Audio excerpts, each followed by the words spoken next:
सब videos on कर लें। कोई कोई कह रहे हैं कि वो वीडियो ऑन नहीं कर पा रहे हैं। मैं चाहता हूँ सबको राइट दिया जाए। नहीं तो ऐसा लगता है कि मैं दीवारों से बात कर रहा हूँ, है ना। कम से कम ये आपके सभी वीडियो, भाई बहनों की रिक्वेस्ट है, सभी वीडियो ऑन कीजिए। क्योंकि सामने हम जब आपको देखते हैं, है ना, तो बाबा भी बहुत सुंदर सुंदर विचार देते हैं, क्योंकि हर आत्मा तक फिर वो बात पहुंचती है। हाँ। यस। Thank you. जो भी है, देखिए, जब हम कभी किसी क्लास में बैठते हैं ना, तो क्लास में अगर हम सब सामने बैठते हैं तो वाइब्रेशन भी एक्सचेंज होती है, केवल सुनना नहीं होता। दो बातें हम जीवन में याद करें। आप सब परमात्मा के महावाक्य सुनने वाली आत्माएं हैं। परमात्मा के महावाक्य हमारे लिए बातें नहीं होती हैं, वो परमात्मा के भाव होते हैं। और जो भाव होते हैं, उन भावों में एक ऊर्जा होती है। और वो ऊर्जा, क्या होती है? वो ऊर्जा ट्रांसफर ही तब होती है जब जीवात्मा जीवात्मा के स्वरूप में आके मिलती है।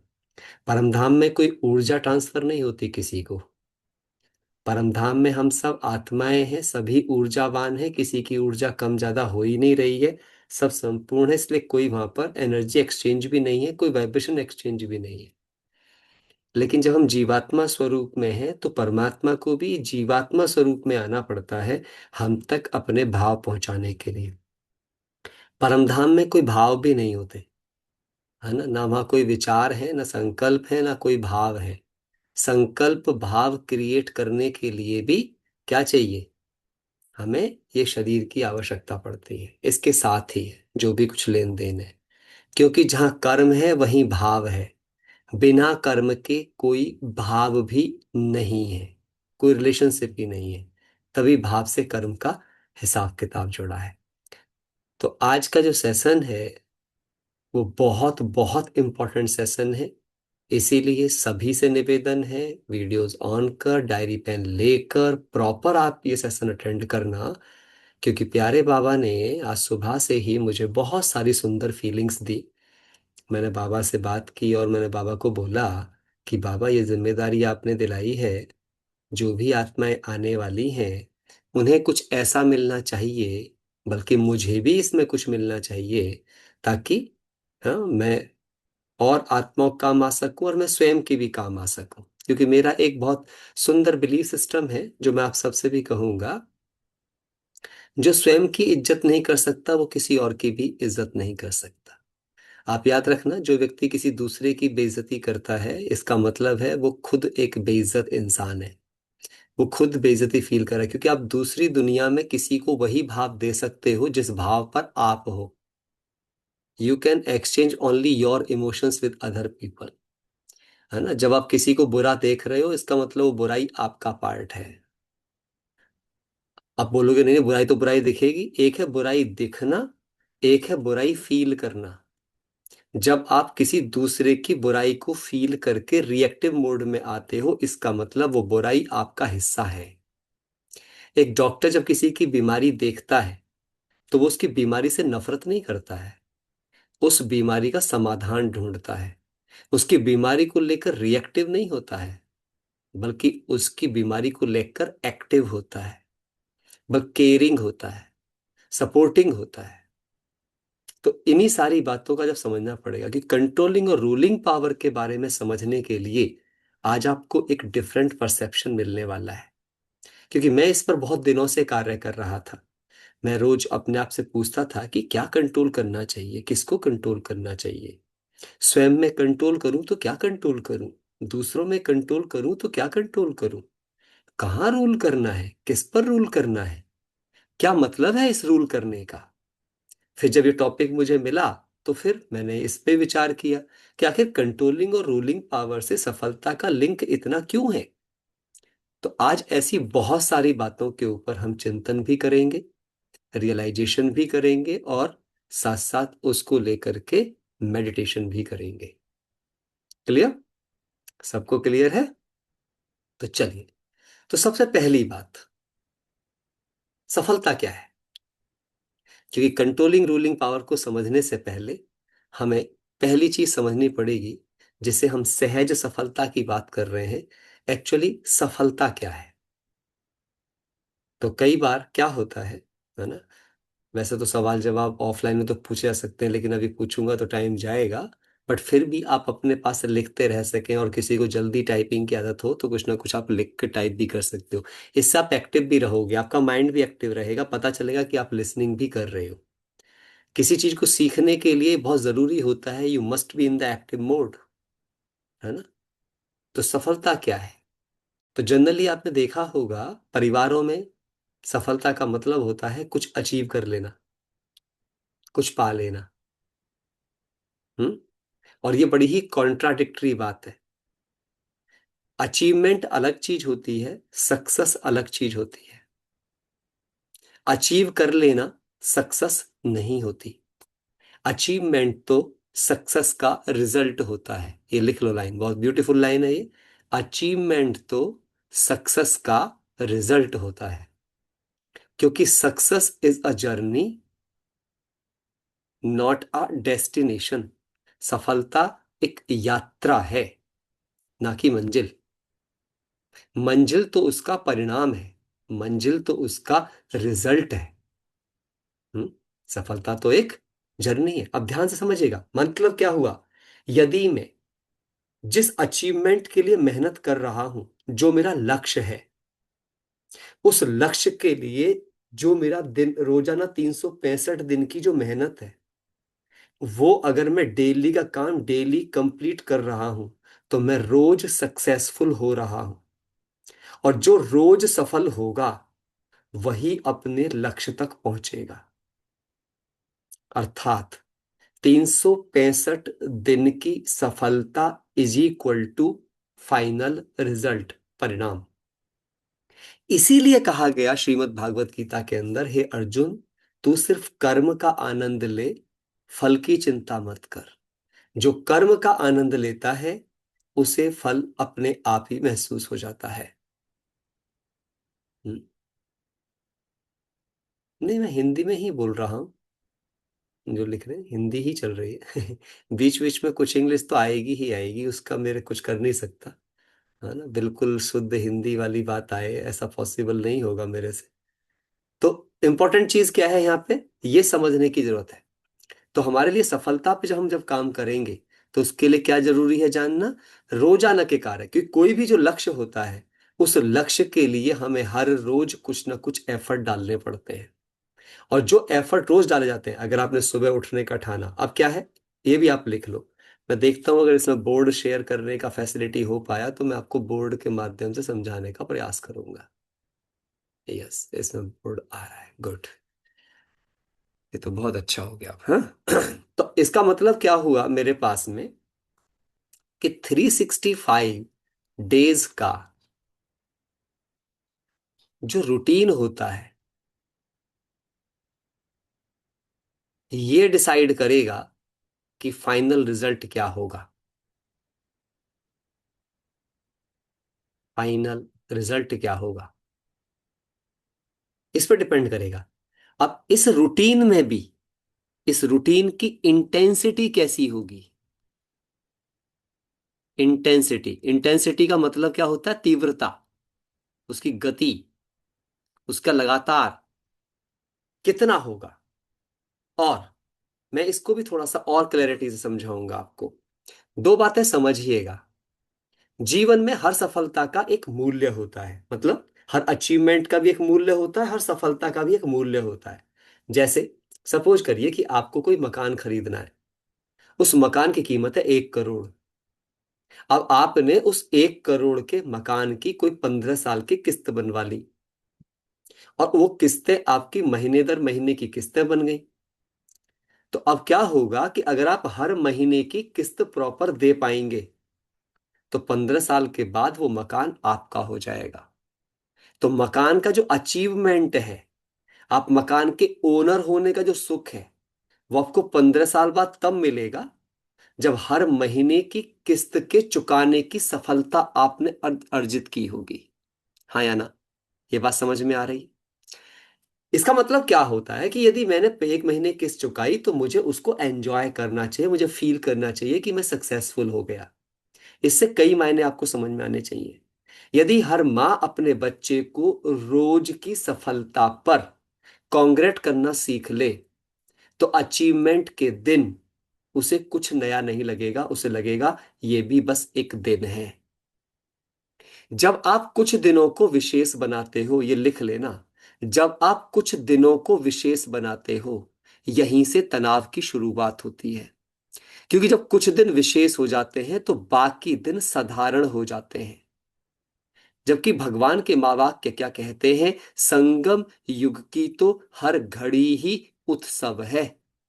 मम्मा का स्लोगन, हर घड़ी अंतिम घड़ी है, हर घड़ी शुभ घड़ी है। तो फिर कुछ दिन विशेष क्यों, फिर कुछ पल विशेष क्यों?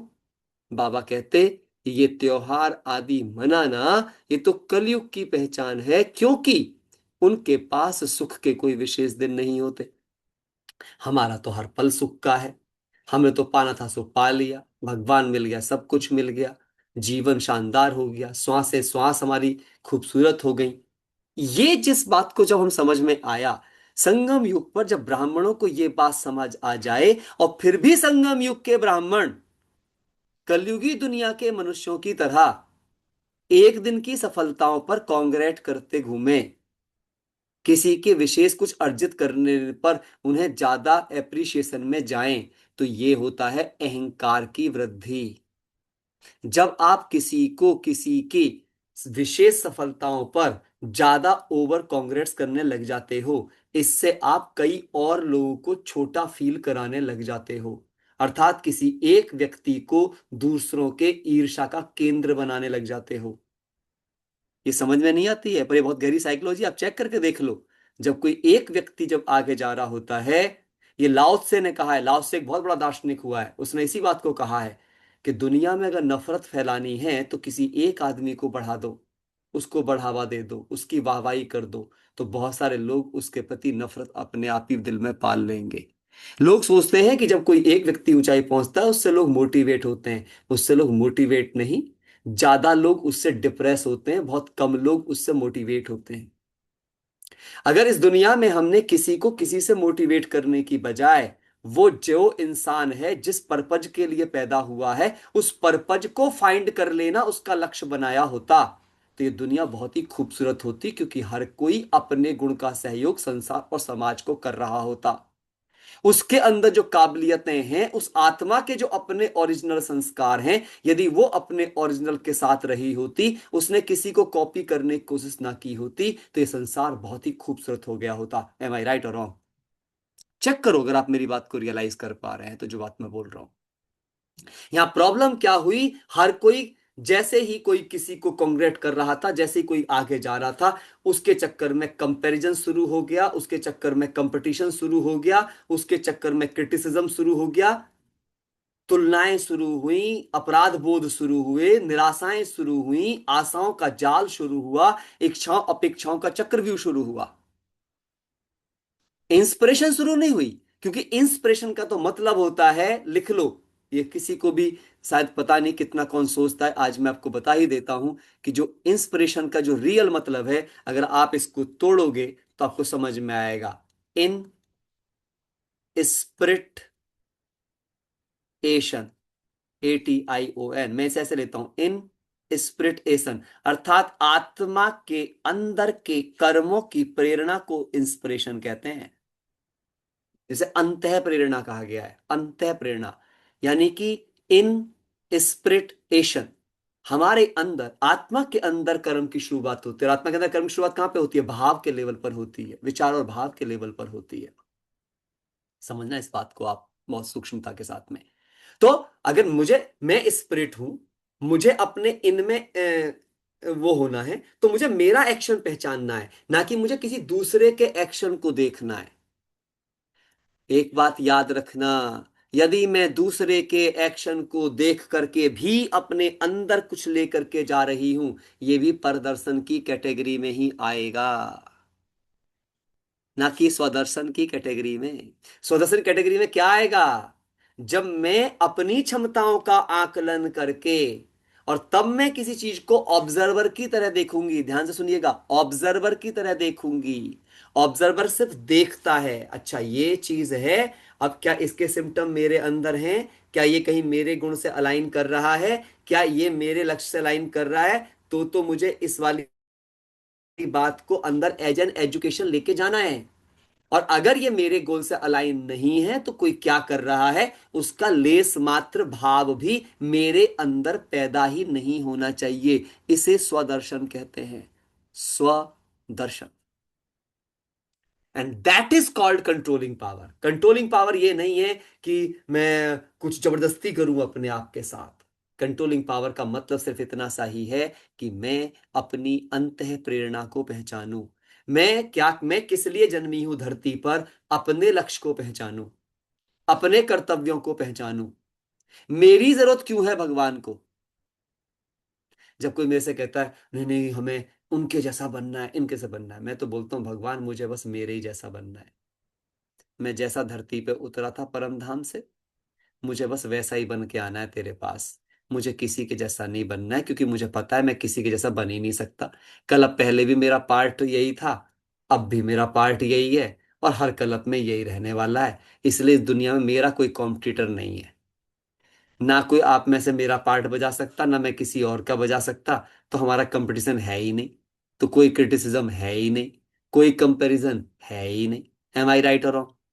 ये वाली बात आप सबको समझ में आ रही है कि नहीं आ रही है ना? It's very important. और जैसे ये मन से गया, आप विश्वास नहीं करोगे, वैसा लगता है सारी दुनिया अपना अपना काम ही तो कर रही है, हम सब अपने अपने गुण का सहयोगी तो कर रहे हैं, हमें जरूरत ही नहीं है किसी के साथ में कोई चीज वो करने की।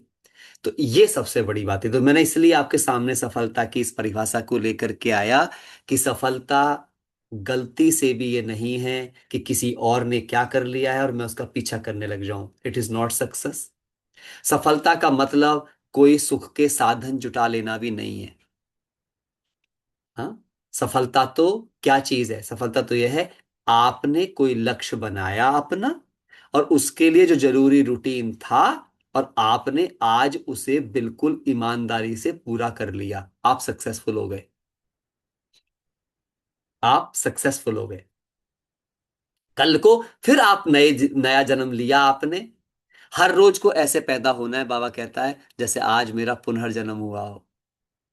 कल मेरा फिर फ्रेश जन्म होगा, और मैं फिर से पैदा होऊंगा, क्योंकि कल बहुत सारे लोग उठेंगे ही नहीं, दुनिया से उठ जाएंगे वो। लेकिन अगर मैं कल भी उठा तो मैं भगवान को धन्यवाद दूंगा कि आपने मुझे एक दिन और दिया मेरे जीवन की यात्रा को और बेहतर करने के लिए।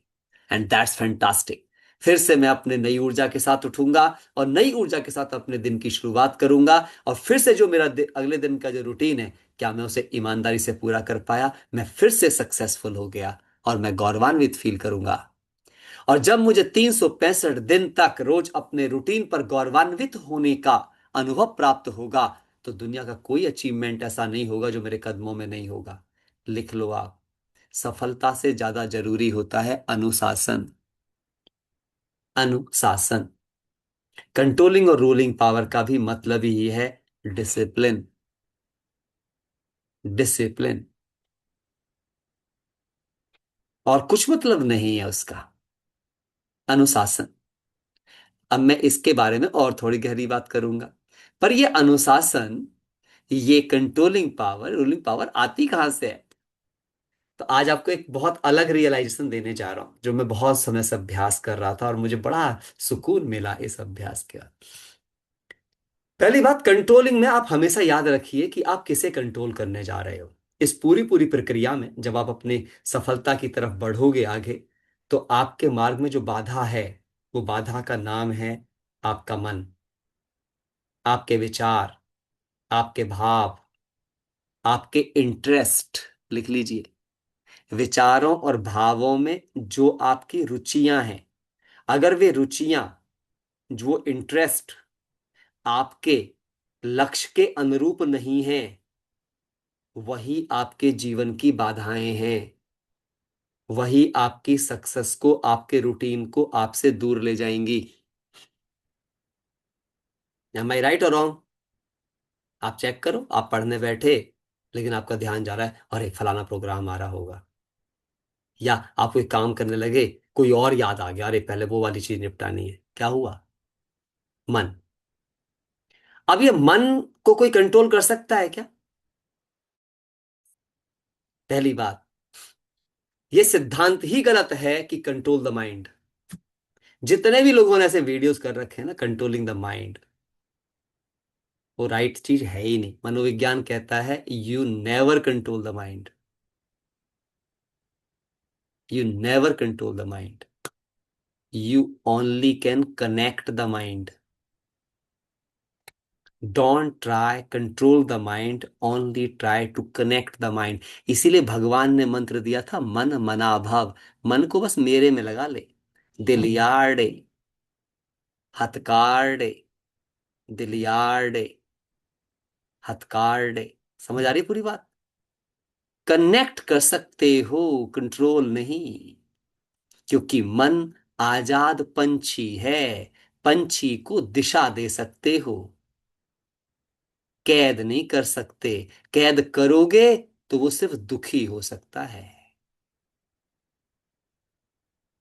हाँ, डायरेक्ट द माइंड मतलब है कि डायरेक्ट देके कि डायरेक्ट कहाँ करूँ अब मैं से? डायरेक्ट भी तो कहीं ना कहीं कनेक्ट करने को ही करूंगा ना। डायरेक्शन टुवर्ड्स एनीथिंग, यानी कि जहां मुझे कनेक्ट करना है। Connect the mind. कनेक्ट क्यों करना पड़ेगा? Because now mind is weaken, कमजोर है। मन कमजोर है। मन कमजोर है तो मन को शक्ति चाहिए, मन को संगत चाहिए। मन हमेशा संग ढूंढता है। अब अगर मन को हमने संग ना दिया तो वो खुद अपना संग ढूंढ लेगा। उसे कनेक्ट होने की आदत है, मन को जुड़ने की आदत है। अगर हमने उसे कहीं नहीं जोड़ा, वो अपने आप अपनी पसंद की जगह जाके जुड़ जाएगा। अब उसकी पसंदें तो फिर आपको पता ही है, इतने जन्मों की आदतों में कहाँ कहाँ उसकी पसंद है, कैसी कैसी चीजें उसे पसंद हैं। क्योंकि विकार ऑलरेडी मन के अंदर संस्कारों में समाये हुए हैं, और संस्कार मन का दोस्त है। संस्कार, आदतें मन का दोस्त हैं, क्योंकि मन से ही आदतों का जन्म हुआ है। मैं पहले भी कई बार आपको बताया है कि मन बुद्धि संस्कार जो तीन शक्तियां हैं, अगर आप उसमें ध्यान से देखोगे तो हम सभी ने मन और संस्कारों का बहुत अधिक प्रयोग किया है। साइंटिफिकली समझें आप। मन में आया बात कर लो, कर ली। मन में आया सो जाओ, सो गए। मन में आया खा लो, खा लिया। मन में आया बोल दो, बोल दिया। अब बोल तो दिया, कर तो लिया, सो तो लिए, बैठ तो लिए। अब इतने में वो बन गया संस्कार। यहां मन का चलता गया, संस्कार बनता गया। बुद्धि बाईपास है, बुद्धि से पूछा ही नहीं बात करूं कि नहीं करूं, खाऊं कि नहीं खाऊं। बुद्धि से नहीं पूछा, अरे मन कर रहा है खा लो, क्या होता है एक बार। मन कर रहा है बात कर लो, मन करता है प्रोग्राम देख लो, मन करता है यहाँ चले जाओ, चले गए। जाते गए अब आदत बन गई। तो अब आदत और मन एक पाले में आ गए, दो शक्तियां। बुद्धि पड़ गई कमजोर, और इसीलिए आज बुद्धि की कोई भी सुनता नहीं है। और जब बुद्धि कोई सुनता नहीं है तो मन और संस्कार हमें नाच नचाते रहते हैं। तभी हम कहते रहते हैं मेरा मन लगता नहीं, मेरा मन सुनता नहीं। हाँ कि ना? ये बात सबको समझ आ रही है कि नहीं आ रही है ना? तो दो एक पाले में, एक एक पाले में आ गए नाउ। अब सवाल आया कि इस चक्र को मुझे तोड़ना है। तो चक्र को तोड़ने के लिए मुझे कौन चाहिए था? जो इन दोनों से ताकतवर हो, जिसके पास इन दोनों का ज्ञान हो। अब बुद्धि क्योंकि बहुत दिनों से यूज नहीं हुई है, जन्म जन्मांतर से यूज ही नहीं हुई है बुद्धि। और इसका परिणाम मैं नहीं कह रहा हूं, साइंस मान रही है इस बात को। तो आप सोच कर देखो, साइंस ये कहती है कि आइंस्टाइन ने भी अपनी बुद्धि का 9% यूज किया। हाँ, विवेकानंद जी ने अपनी बुद्धि का 13% यूज किया। ऐसा साइंस और मनोविज्ञान सब बताते हैं। इसका मतलब क्या हुआ कि जब इतने महान पुरुषों ने 9-13% यूज किया, तो हमने कितना किया होगा अपनी अपनी बुद्धि का? हम सब लगा कर देखें, हम तो शायद कहीं 0.12% में घूम रहे होंगे। उसी से काम चला रहे हैं अपना, है ना, मजदूरी कर रहे हैं बेसिकली। क्योंकि महान लोग तो महान काम करके चले गए ना, उसी को ले देखेंगे तो हम। अब सवाल ये आता है कि इसका मतलब हमने बुद्धि का यूज नहीं किया। और जैसे मैं हमेशा एग्जांपल देता हूँ, दो हाथ हैं, एक में एक ज्यादा ताकतवर, एक कम ताकतवर, जबकि हड्डी मांस ब्लड बराबर बराबर है। ये बात क्या बता रही है? कि जिसका प्रयोग कम वो कमजोर। तो बुद्धि का प्रयोग हमने जो कम किया वो कमजोर होती चली गई। इसी की वजह से मन दिशा भटक गया, संस्कार दिशा भटक गए। भटके हुए मन से, लिख लो इस बात को, भटके हुए मन से भटके हुए संस्कार ही जन्म लेंगे। बहुत गहरा सीक्वेंस समझाने का प्रयास कर रहा हूं मैं आपको। भटके हुए मन से भटके हुए संस्कार ही जन्म लेंगे, और फिर भटके हुए संस्कार रस्सी की तरह बन जाएंगे। अब वो मन को और भटकाएंगे, क्योंकि वो उसके दोस्त बन गए। अब तो कम्युनिटी बन गई है उनकी। नाउ, इसीलिए भगवान जब धरती पर आते हैं तो ज्ञान देते हैं, ताकि बुद्धि का बल बढ़ सके। और दो कार्य देते हैं। कहते हैं बुद्धि से ज्ञान को सुन और मन को मुझ में लगा। ताकि मन जब उसमें लग जाएगा और बुद्धि में जब ज्ञान आ जाएगा, तो मन और बुद्धि फिर एक पाले में जाने शुरू हो जाएंगे। फिर धीरे धीरे उस स्टोरेज को खाली करना शुरू करेंगे, जो संस्कार नाम का कचरा हमारे स्टोर में इकट्ठा हो चुका है, उसकी सफाई शुरू होगी।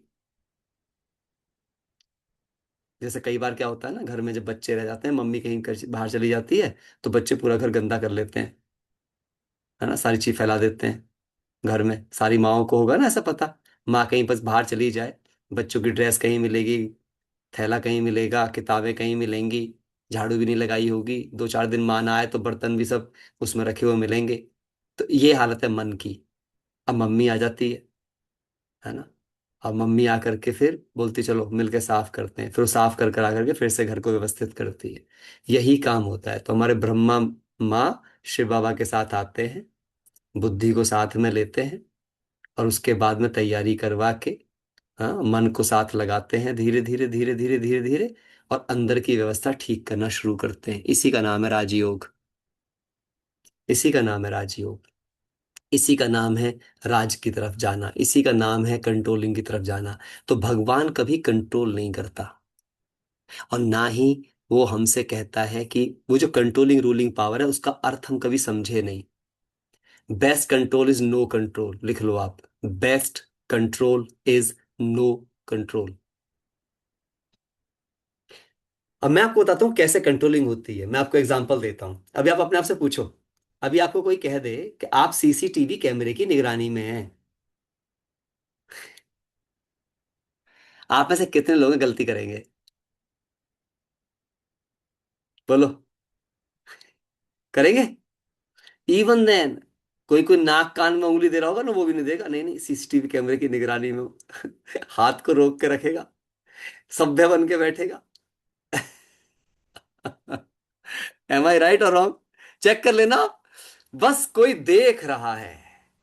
If someone is viewing we are in control. No need of any control. बस इतना पता होना चाहिए, कोई देख रहा है। कोई भी बच्चा हो, देखो आप, बच्चा खुला कमरा करके नहीं करेगा गलत काम को। कमरा खुला हुआ है, उसे पता है कोई देख रहा है, अब कोई गलती नहीं करेगा। अब वो कुछ कंप्यूटर पे गलत नहीं देखेगा, उस पे गलत नहीं देखेगा। ऐप में भी जब से वो कंट्रोल आ गए कि किसी को पता चल जाएगा, पता चल जाएगा माना, अब वो गलत काम नहीं करेगा। समझो मैं कहाँ बोलने जा रहा हूँ, और बहुत गहरी बात बोलने जा रहा हूँ मैं अभी आपके साथ। बहुत ही साइकोलॉजिकल टॉक है ये। अंडरस्टैंड करिएगा। इसका मतलब साफ हुआ, कंट्रोल की जरूरत ही नहीं है। देखना इज सफिशिएंट। बस एक विश्वास खुद में बिठाना, कोई देख रहा है। और इसको गहराई से समझना, वो कौन देख रहा है? मैं स्वयं देख रहा हूं और मेरा भगवान देख रहा है। अगर मैंने गलत कर भी लिया तो मैं खुद से कैसे छिपाऊंगा? वो तो मुझे अंदर ही अंदर खा जाएगा। View. Controlling power is just nothing, only साक्षी हो जाना ही कंट्रोलिंग है। दादा विश्वतन कहा करते थे, बाबा बैठा है, मुझे देख रहा है। एक ही पुरुषार्थ। आप उनकी किताब पढ़ के देखो, एक अनोखा अनुभव, दादा विश्वरतन। अष्टरत्नों में से एक आत्मा बाबा कहते थे उनको। और क्या बोलते थे? बस इतनी इतना ही पुरुषार्थ सदा। हम कभी उनके पास गए, दादा कहते थे देखो बाबा बैठा है, मुझे देख रहा है। अब बाबा बैठा है, मुझे देख रहा है, मैं गलत काम कैसे करूं? मैं साधारण काम कैसे करूं? आप सबको मेरी बात पहुंच रही है? Do you understand me? Hmm? Clear है? देखो बहुत से लोगों ने अभी भी वीडियो ऑन नहीं करे, सब ऐसे बैठे हैं। पीछे छिपके, बुरके के पीछे। अंडरस्टैंड कर। क्लियर हुआ पूरी बात? अब वो छिपके बैठे हैं ना, तो उन्हें कोई देख ही नहीं सकता। कुछ भी काम करो, है ना, कोई कुछ और कर रहा होगा, बस कीर्तन सुन रहा होगा। जितने सामने बैठे हैं ना, बस यही पढ़ रहे हैं, अदरवाइज नहीं पढ़ सकते आप। क्लियर? Controlling power. तो कंट्रोलिंग पावर कुछ नहीं होती, क्योंकि जब भी आप दो तीन बातें करिए। जब जब आप माइंड को कंट्रोल करने की कोशिश करते हो, देखना आप कभी भी, आप जिस थॉट को कंट्रोल करने की कोशिश करोगे, अब आप रह रह के उसी थॉट के पीछे पड़े रहोगे। आप बाहर नहीं आ सकते उस थॉट से। बार बार आपका तो अब आपका माइंड वहीं अटक जाएगा। इसका मतलब अगर आपने थॉट को पकड़ा, तो थॉट ने भी आपको पकड़ लिया। Now you are in the control of your thought. Am I right और रॉन्ग? सोच के देखो आप। जैसे किसी ने गाय को पकड़ रखा हो, गाय के बच्चे को पकड़ रखा हो, कि मैं इसे कंट्रोल कर रहा हूं। अब बताओ, वो बच्चे को कंट्रोल कर रहा है या बच्चा उसे कंट्रोल कर रहा है? चेक करो। इसी के लिए भगवान के महावाक्य हैं, छोड़ो तो छूटो, छोड़ो तो छूटो। जब तक आप किसी को कैद करने की कोशिश करोगे, तब तक आप उसकी कैद में रहोगे। आप जिसके बारे में सोचोगे, आप उसी की कैद में चले जाओगे, क्योंकि आप उसी के लेवल पर सोचोगे। मनोविज्ञान में लिखा है, हिटलर से लड़ने के लिए आपको हिटलर जैसा ही होना पड़ेगा, फिर आप में और हिटलर में कोई फर्क नहीं रह जाएगा। सूक्ष्म चीज है। यदि आपको जीवन में शांति से जीना है, केयरिंग एटीट्यूड से जीना है, सो नो कंट्रोल। अब कोई बोलता है जी फिर हम स्वयं की कर्मेंद्रियों को कैसे कंट्रोल करें? नहीं, नेवर ट्राई टू कंट्रोल। इसका आप खुद देखो, मैं आपको एग्जांपल दूंगा, आपको समझ आ जाएगी। हमारे लॉ के अंदर एक कानून बनाया गया था कि जब भी कोई अपराध करे, तो उस अपराधी को ऐसी सजा दो कि वो समाज के सुधार में योगदान करे। आपने कभी सोचा है जेल में कैदियों से वे कार्य क्यों कराए जाते हैं कि भाई वो थैला बनाएंगे, वो कुछ फसल पैदा करेंगे, मेहनत ऐसी करेंगे? क्यों उनसे ऐसे काम क्यों कराए जाते हैं क्रिएटिविटी वाले? क्योंकि जब उनकी ऊर्जा क्रिएटिव कामों में रहेगी, तो धीरे धीरे वो क्रिएटिविटी उनका संस्कार बन जाएगी। मन क्या है? मन हमारे पास विचार जनरेट करने की मशीन है। अंडरलाइन करना, मन विचार जनरेट करने की मशीन है। पर मन विचार कब जनरेट करता है? जब पहले आप आंखों से कुछ देखते हो, कानों से कुछ सुनते हो, कोई लिटरेचर पढ़ते हो, कोई संगत करते हो, इंफॉर्मेशन अंदर जाती है, तो आपका माइंड थॉट क्रिएट करता है। जैसी जानकारी वैसा थॉट। इसका मतलब, इसीलिए बैंकॉक में कहीं पर एक जेल के अंदर इसका एक्सपेरिमेंट किया गया था कि कैदियों को लगातार हर महीने एक सकारात्मक सोच की किताब पढ़ाई गई, और एक साल बाद ये देखा गया कि उनमें से 48% कैदी, 48% कैदी समाज के बहुत ही अच्छे नागरिक बन चुके थे। क्यों? क्योंकि उनके पास जीवन में देखने का एक नया दृष्टिकोण आया, जीवन को देखने का एक सकारात्मक दृष्टिकोण आया, जीवन को देखने का, सेम प्रॉब्लम को देखने का एक सकारात्मक पक्ष उनको रियलाइज हुआ, और वो बदल गए। इससे क्या चीज समझ आ रही है मेरे भाई बहनों? मैं आपको क्या बताने की कोशिश कर रहा हूं, कंट्रोलिंग पावर की जरूरत नहीं है, कनेक्ट होकर एजुकेट होने की जरूरत है। Education is the best control, new perceptions are the best control. इसीलिए बाबा रोज मुरली सुनाते हैं। रोज की मुरली वो धीरे धीरे मेरे बुद्धि का अमृत है, मेरे बुद्धि का दूध है, मेरे बुद्धि का प्राण है, मेरे बुद्धि की शक्ति है, मेरे मन को नए विचार हैं, मेरे मन में भगवान के नए भाव हैं। और जब वो तैयार हो जाते हैं, तो मन नेचुरली अपने आप एक सही दिशा में आगे बढ़ने लग जाता है। गॉट इट और नॉट? आप सब तक ये बात पहुंची कि नहीं पहुंची? हाँ। नाउ अगली बात पे आते हैं। मैं भी इसे काफी सारी चीजों से कनेक्ट करूंगा आपके लिए। तो कंट्रोलिंग पावर में तो सबसे बड़ी बात क्या हो गई? देखना और एजुकेट होना। केवल दो ही सेंटेंसेस आप लिख सकते हो। कंट्रोलिंग पावर के लिए सिर्फ क्या है? देखना, एजुकेट होना। अच्छा, देखने में भी कौन देख रहा है? मैं स्वयं देख रहा हूं और मेरा पिता देख रहा है। इंपॉर्टेंट कौन है? हम दोनों ही। क्योंकि जो करेगा सो पाएगा, जैसा करेगा वैसा पाएगा, जितना करेगा ज्यादा पाएगा। और तो दो ही इंपॉर्टेंट हुए, करनहार और करावनहार। करावनहार कौन? भगवान। करनहार कौन? मैं। दो के बीच का रिलेशनशिप है। इन दोनों के बीच के रिलेशनशिप से पैदा होगा कर्मा, और कर्मा से बनेगा भाग्य, कर्मा से बनेगा सजा। तो इसीलिए केवल कौन इंपॉर्टेंट हुआ? मैं और मेरा। इसके अलावा तीसरा कोई इंपॉर्टेंट है ही नहीं। Nobody is important. तो किसी और का प्रभाव मेरे माइंड तक आए क्यों? और ये दोनों देख रहे हैं। मैं ऐसा कहीं, ऐसी कोई जगह नहीं है जहां मैं स्वयं को ना देख रहा हूं और जहां मेरा भगवान मुझे ना देख रहा हो। ऐसी कोई जगह ही नहीं है। इसलिए कहा जाता है जीवन में कोई ऐसा काम मत करना जो तुम्हारी अंतरात्मा तुम्हें काटे। मैं कहानी सुनाता हूं आपको। एक पिता ने अपने तीन बच्चों में से राजा चुनने के लिए उनसे कुछ सवाल पूछे। इसको बहुत ध्यान से सुनना सभी, और आपको समझ में आ जाएगी बहुत सारी बात। सवाल पूछे कि तुम तीनों बच्चे अपने एक साल के, पिछले एक साल के कर्मों में से वो कर्म मुझे बताओ जो तुमने सबसे परोपकार के कर्म किए हों। अगर मुझे उनमें परोपकार नजर आया तो जिसका परोपकार सबसे बड़ा होगा उसे मैं राजा चुन लूंगा। सारे ब्राह्मण सुनना, बहुत आध्यात्मिक बल है इस कहानी का। तो उसने कहा कि ठीक है। तो सबसे पहले पहले बच्चे से पूछा, बताओ तुमने क्या परोपकार किया? उसने कहा कि मैंने एक सबसे बड़ा परोपकार ये किया कि एक बहुत बड़े यहाँ के जो सेठ हैं वो जा रहे थे और या तीर्थ यात्रा पर, और जाने से पहले उन्होंने मुझे बहुत सारे हीरे की एक पोटली उन्होंने मेरे को दी, बिना गिने। और उनका भाई इसकी थोड़ा रखवाली करना, हम जा रहे हैं और आकर के हम आपसे ले लेंगे। ना उन्होंने कोई मेरे से पेपर वर्क किया था, ना ही उन्होंने वो गिन के मुझे दिए थे।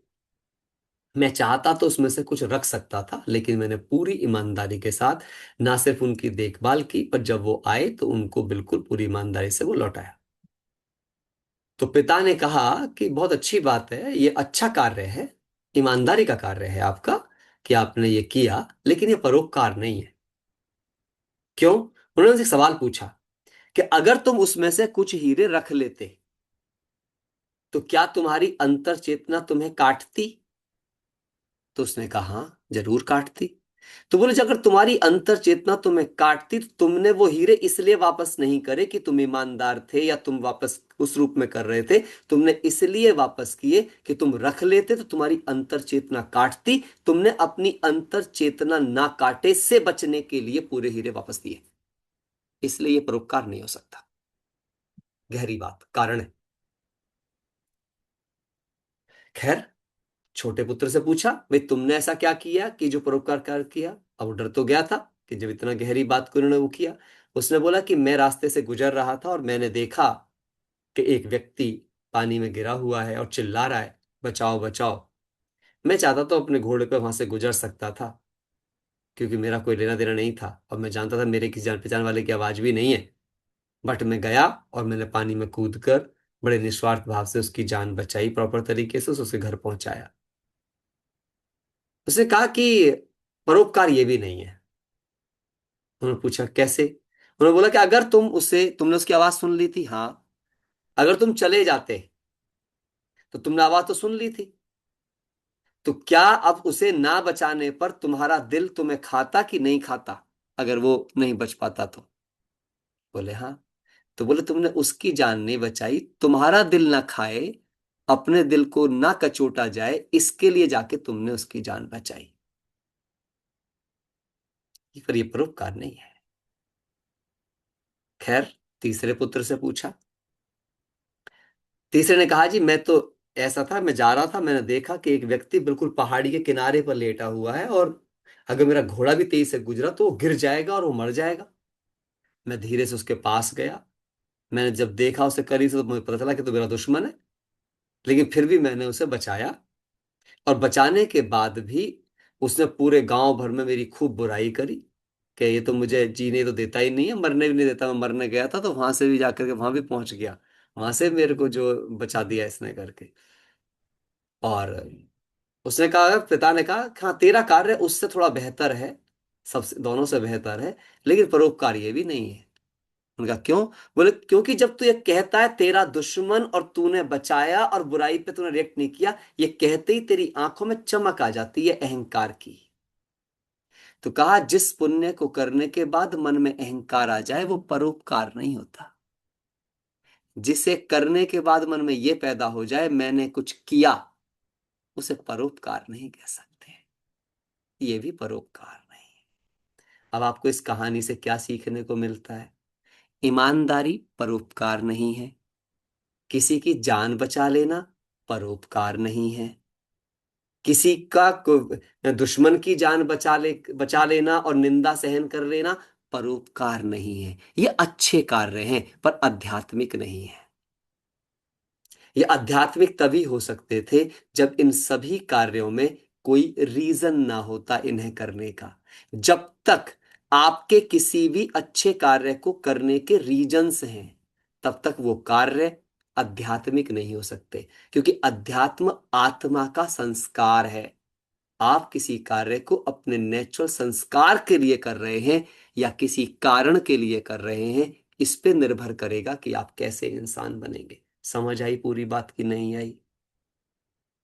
समझ आई कुछ बात इसमें? So controlling power means you educate the self, you see the things. केवल देखना सीखो, रिएक्ट करना नहीं। Be observer. इसीलिए बाबा कहते हैं सबसे बड़ी अवस्था का नाम है साक्षी दृष्टा। साक्षी दृष्टा ही हाईएस्ट कंट्रोलिंग और रूलिंग पावर में रह सकता है। Got it? नाउ अब बात आती है रूलिंग पावर की। अभी मैं इसमें और भी चीजें जोड़ूंगा, थोड़ी सी कुछ चीजें और भी मुझे इसके अंदर लेकर के आनी है, लेकिन अभी पहले मैं थोड़ी सी रूल की बात करूंगा। अभी आप रूलिंग पावर की सोचो तो रूलिंग पावर क्या होता है? हमें किस पे राज करना है? हमें दूसरों पे राज नहीं करना है। और सबसे बढ़िया तरीका क्या है? कोई बोलते हैं मैं अपनी कर्मेंद्रियों पर राज करूंगा। नहीं, मैं सिर्फ कर्मेंद्रियों को एजुकेट करूंगा, कुछ नहीं करूंगा। मुझे बाबा याद रहता है, ब्रह्मा बाबा। आई लव ब्रह्मा बाबा, है ना? बाबा का मास चल रहा है, व्यक्त मास चल रहा है। ब्रह्मा बाबा क्या कहते हैं सोच के देखो आप। अभी किसी ने पूछा परोपकार का मतलब क्या है? परोपकार का मतलब है स्व उपकार। स्व उपकार। स्वयं को ऊपर वाले राइट। के साथ ही रखना सबसे बड़ा परोपकार है। उससे बड़ा परोपकार परोपकार का कुछ नहीं। एग्जाम्पल पूछा है किसी ने।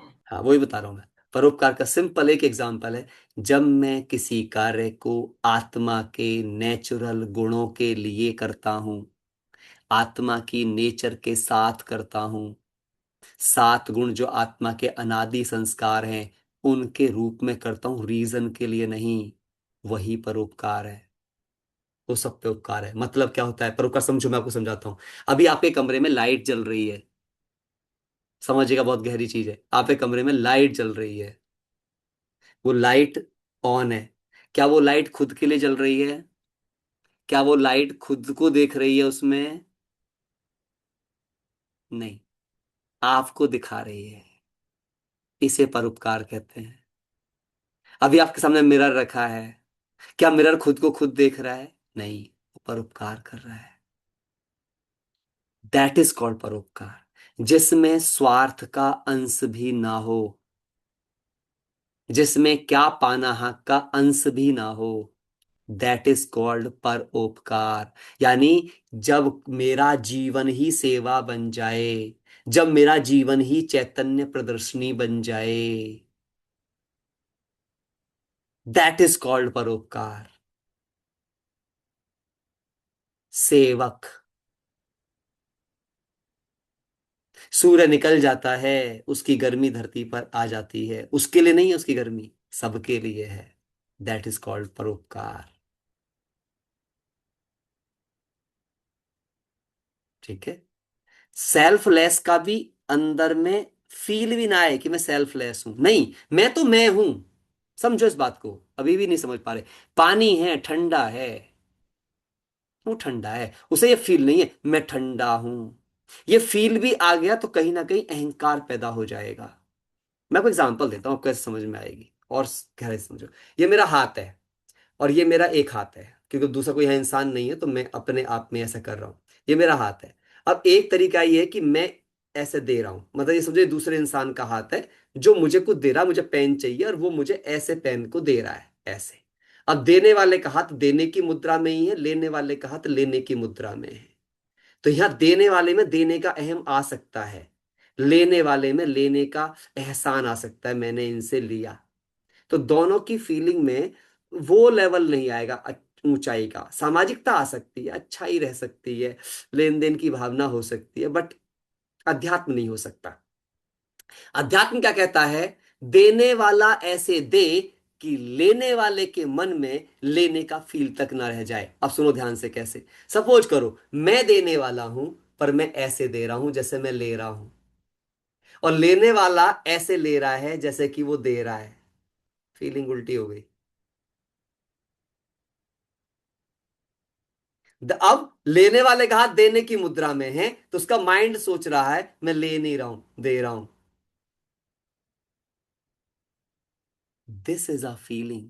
जब आपके कर्म दूसरों का सामान उठा दें, आप जब किसी की मदद करें तो आपकी मदद किसी के अंदर एहसान की फीलिंग बढ़ाने की बजाय उसका सेल्फ रिस्पेक्ट बढ़ा दे, तो समझो आपने परोपकार किया। और जब आपका मदद करना आपका अभिमान बढ़ा दे और दूसरे का सम्मान गिरा दे, तो समझ लो आपने परोपकार नहीं किया। अच्छा काम भले ही कर लिया, पर वो परोपकार नहीं कहलाएगा। डिग्री समझिए काम की। क्लैरिटी आई सबको या नहीं आई? कोई कंफ्यूजन तो नहीं है इस बात में? क्लैरिटी है? हेलो? ज्यादा डीप बात तो नहीं हो गई है? हाँ, अंडरस्टैंड? दिस इज ब्यूटिफुल, है ना? मेरे को ऐसी ऐसी फीलिंग में सोचता हूँ, बड़ा मजा आ जाता है, ऐसा लगता है वाह वाह वाह वाह, क्या तूने लाइफ दी है ना? खूबसूरत लाइफ, खूबसूरत सोच हो जाए, इससे बढ़िया क्या जीवन होगा हमारा। नाउ, जी क्या कह रहे हो सुरेखा बहन, किस लिए हाथ उठाया? अभी बीच में कोई ने? जी। हाँ, ओम शांति भैया। ओम शांति जी। इंग्लिश में क्या कहेंगे परोपकार को? परोपकार को बताओ जी, इंग्लिश में क्या कहेंगे? यानी कि क्योंकि सेल्फलेस हेल्प अदर्स। सेल्फलेस भी नहीं आता। हेल्प हेल्प, आप ऐसा सोच लो उसको, हेल्प अदर्स कह देंगे। सहयोगी हो हेल्प जाएगा। Others, help others, unconditionally, unconditionally help others. हाँ, ऑब्लिगेशन तो नहीं, ऑब्लिगेशन तो नहीं कहना चाहिए मेरे हिसाब से, परोपकार ऑब्लिगेशन नहीं होता। Help others unconditionally, that is. ठीक। अभी पहले इसको समझो। तो एक चीज को हमें समझना है यहां पर बहुत गहराई से, कि जब आप दूसरों के दिलों पर राज करते हो, यही सच्चा राज होता है। राज का मतलब शासन करना नहीं होता। राज का मतलब अपनापन देना होता है। अपनापन। आप देखो ब्रह्मा बाबा ने दादियों को इतना प्यार दिया कि उनके दिलों का राजा बन गया। हाँ कि ना? हाँ कि ना? आज बाबा ने हम सबको इतना प्यार दिया, वो हमारे सबके दिलों का राजा बन गया। हमारी दादियां हमारे दिलों के राजा बन गए, रानी बन गए। एम आई राइट और रॉन्ग? इसका मतलब क्या है? Ruling power means not try to rule someone. शासन करने की बात नहीं चल रही है यहां पर। उनके अंदर अपनत्व का भाव जगाने की बात है। और याद रखना, जब भी कोई चीज किसी के शासन के नीचे होगी, हाँ, बेनोवलेंस भी हो सकता है, बेनोवलेंस भी एक शुभ भावना में आता है, बेनोवलेंस, है ना? दिल जीतना। तो अब इसमें गहरी बात समझना। तो जो बाबा खुद पे शासन करने की बात करते हैं, रूलिंग द सेल्फ की बात करते हैं, उसका मतलब क्या है? How you rule. कोई भी रूलर बेस्ट रूलर कब बना है? जो जितना अच्छा ज्ञानी है, जिसकी जितनी अच्छी समझ है, वो उतना अच्छा शासक है। क्योंकि समझ कभी किसी पर शासन नहीं करती। समझ दूसरों को भी बराबरी देती है। समझ वाला व्यक्ति किसी पर शासन नहीं करता, बराबरी देता है, बराबरी, इक्वलिटी। और इक्वलिटी में शासन करने की जरूरत नहीं होती। दो तरह के व्यक्ति हो सकते हैं आप एक वो व्यक्ति हो सकते हैं जो किसी से कार्य कराना चाहते हैं। अब किसी से मैं आपकी बॉडी की बात भी कर रहा हूं, ध्यान समझिएगा। आप अपनी बॉडी से मजबूर करके कार्य कराने वाले भी हो सकते हैं, और आप अपनी बॉडी को इतना एम्पावर्ड भी कर सकते हैं कि वो आपके अनुरूप ही काम करना पसंद करे, उस आप इतना इन्वॉल्व कर सकते हैं। मैं पीछे जो बात कर रहा था अभी कि कैसे आप अपने सारे ऑर्गन्स को एक सही दिशा में ला सकते हो। जो मैं कैदियों वाली बात कर रहा था, कैदियों को इसलिए ऐसे ऐसे कामों में इन्वॉल्व किया जाता है ताकि उनके ऑर्गन्स को वो काम करते करते धीरे धीरे उन अच्छे कामों को करने की लत लग जाए। तो जब किसी को अगर आप ज्ञान बोलने की लत लगा दो तो उसके मुंह से फिर रह दे ज्ञान आएगा। किसी को अच्छा देखने की लत लगा दो तो उसे अच्छा देखने की लत लग जाएगी। यानी जब किसी के अंदर सही कार्यों को करने के इंटरेस्ट पैदा कर दिए जाते हैं और उन ऑर्गन्स को लंबे समय तक वही कार्य करवाए जाते हैं, तो साइकोलॉजी ये कहती है कि कोई भी नई आदत 21 दिनों में बन जाती है। न 90 दिन में वो संस्कार बन जाती है, और 9 महीने में वो जीवन का अंग बन जाती है। इसका मतलब किस इसीलिए एक माँ के गर्भ में कोई बच्चा 9 महीने तक होता है। तो 9 महीने नवजीवन अपने पूरे ब्रेन की न्यू प्रोग्रामिंग करने में, अगर पूरी इंटेंसिटी पर ध्यान दीजिए, 9 महीने में वो बच्चा पूरी तरह माँ के गर्भ में ही होता है। ऐसा नहीं अंदर बाहर नहीं होता रहता। अंदर बाहर होता रहेगा तो वो बच्चा एक बच्चा बन के नहीं आएगा, जीवन नहीं होगा उसका। समझिए इस बात को। इसका मतलब ये कहा गया है कि 9 महीने जब आप अपने आप को किसी सिस्टम को समर्पित कर देते हो, तो वो स्किल आपके जीवन का अभिन्न अंग बन जाती है। दुनिया भर के मनोविज्ञान ने इस बात को माना कि दुनिया की कोई भी जो एजुकेशन भी जो होती है, जैसे पढ़ाई कहते हैं हम, कोई टेक्निकल एजुकेशन भी, उसमें भी कायदे की जो उनकी जहां पर उनके ब्रेन उस बात को एडॉप्ट करता है, जिसमें जाकर वो नेचुरल होता है, वो 9 मंथ का ही वक्त होता है बस। पहले 9 महीने उसके माइंड सेट को ये बता देते हैं कि अगले 4 साल या 5 साल या 7 साल जो भी वो लगाने वाला है, वो सिर्फ उसके 9 महीने डिसाइड कर देते हैं। एम आई राइट और रॉन्ग? यहाँ कोई डॉक्टर बैठे हैं? डॉक्टर? Anybody doctor? है कोई डॉक्टर है तो हाथ उठाओ, अगर कोई मेडिकल डॉक्टर है।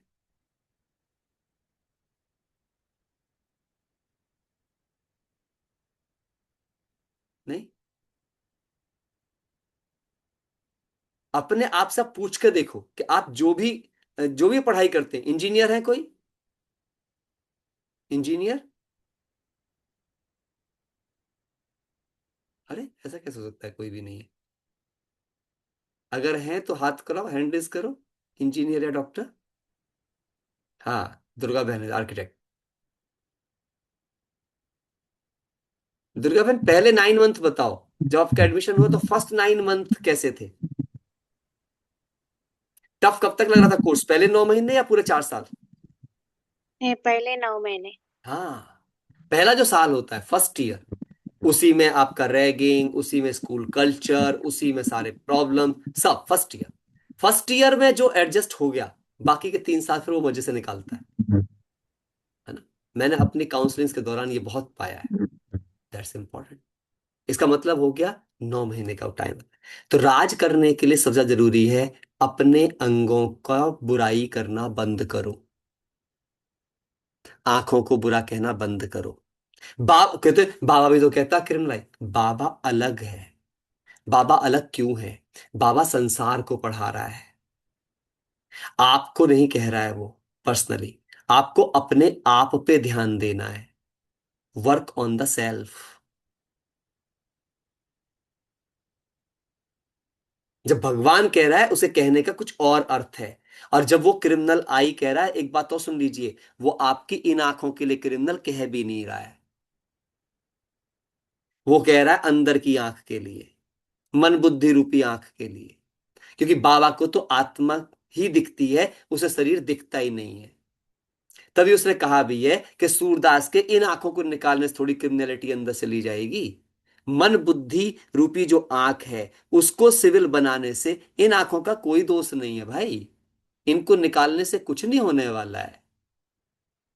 आपके हाथ गलती नहीं कर रहे हैं, आपके पैर गलती नहीं कर रहे हैं, आपका मुंह गलती नहीं कर रहा है।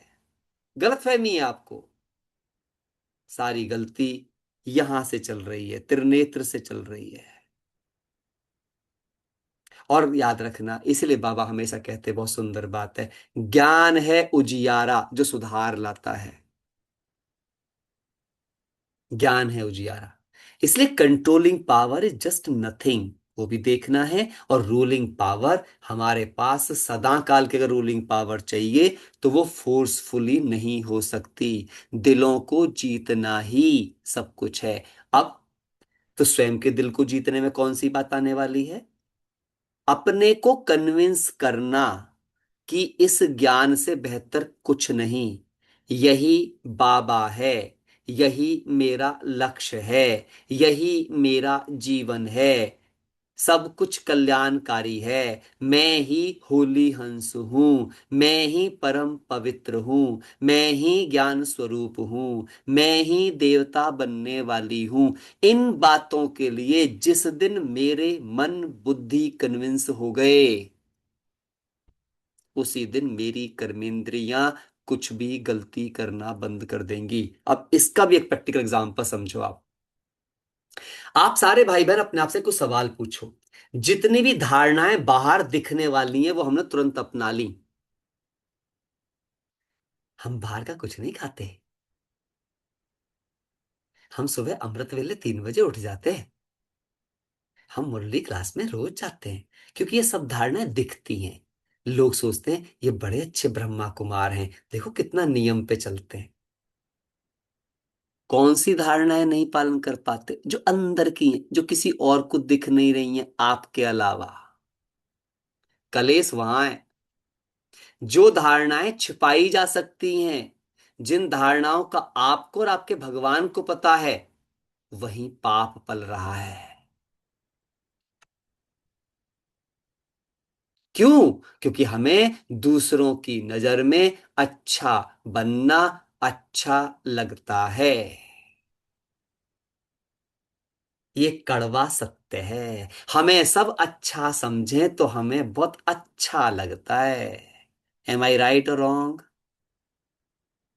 इसीलिए हम बाहर की दिखने वाली सुविधा, हम जब आज ही बाबा ने बोला ना मुरली में, हम तो सामने ऐसे बोलेंगे बिल्कुल मीठे, ऐसे लगेंगे कितने मीठे हैं, अंदर में सब गंद चल रहा है, अंदर में सब हालात खराब है।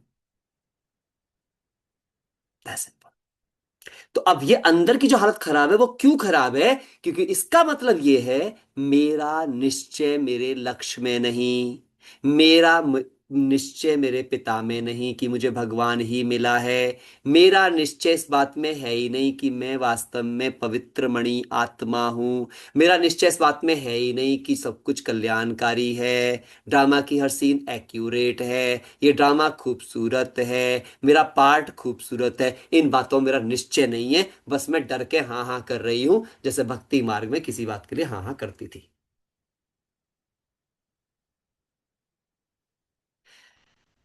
एक होता है फोर्सफुली खुद को कंट्रोल करना। जब तक आप फोर्सफुली कंट्रोल हो रहे हो, जब तक आप फोर्सफुली अपने पर रूल कर रहे हो, वो ज्यादा दिन आपका चलेगा नहीं। एक दिन घड़ा भर जाएगा और फूट जाएगा। एक दिन घड़ा भर जाएगा और फूट जाएगा। इसीलिए क्या करना है?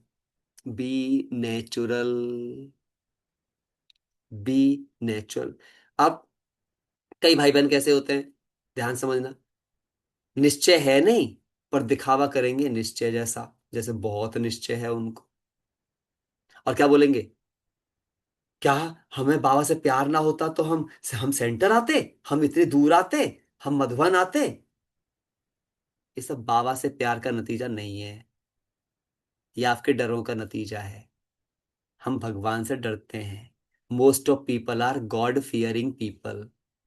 याद रखना, एक बात लिख लो सब बड़े बड़े अक्षरों में, बहुत गहरी बात है। पता नहीं आप रियलाइज करोगे नहीं करोगे, पर करना ईमानदारी से बैठ के।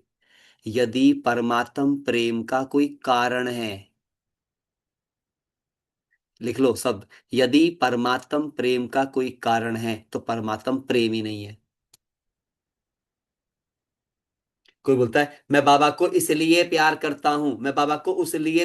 अगर आप किसी लिए बाबा को प्यार करते हो तो आपको बाबा से प्यार नहीं है, क्योंकि लिए है ना बीच में। जब तक लिए है तब तक दिए है, क्योंकि अनकंडीशनल नहीं है। भगवान से मुझे किस लिए प्यार है भाई?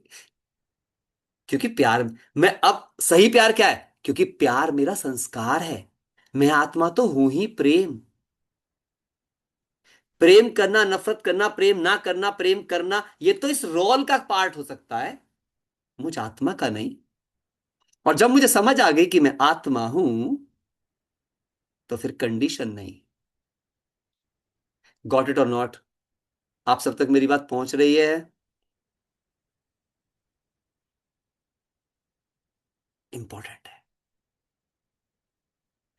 अब इससे क्या होगा? अब आप सोचो कि जब मैं मेरी कर्मेंद्रियों को प्यार से कहूंगा, मैं कैसे बात करता हूं, देखो अपनी कर्मेंद्रियों से।